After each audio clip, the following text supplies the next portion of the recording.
Hello అండి, super net saris. Magenta pink, khaki colour. ఇలా పళ్ళు వచ్చింది మనకు. మజంతా పింక్ పైన ఫుల్ బ్లాక్ ప్రింట్ వచ్చిందండి.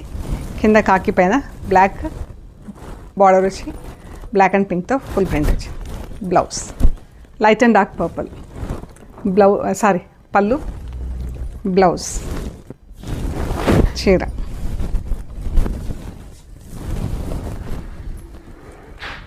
చాలా బాగుందండి. White and red blouse. Sari అంతా బ్లాక్ అండ్ పింక్తో ఫుల్ ప్రింట్. రెడ్ పైన బ్లాక్ ప్రింట్. లైట్ ఎల్లోకి లైట్ బ్లూ కలర్ షేడ్. నాకైతే చాలా నచ్చిన కాంబినేషన్ ఇది. బ్లౌజ్, చీర. వైట్ అండ్ పర్పుల్ పళ్ళు, చీర. ఎంత బాగుంది చూడండి. గ్రీన్ అండ్ పింక్తో కింద ప్రింట్. బ్లౌజ్, శారీ అంతా ఇలా ఉంది. ఓకే అండి, మన ట్రెండ్స్ బ్లాక్ ప్రింట్స్ యూట్యూబ్ ఛానల్లో అప్లోడ్ అవుతుంది. చెక్ చేయండి. Thank you so much.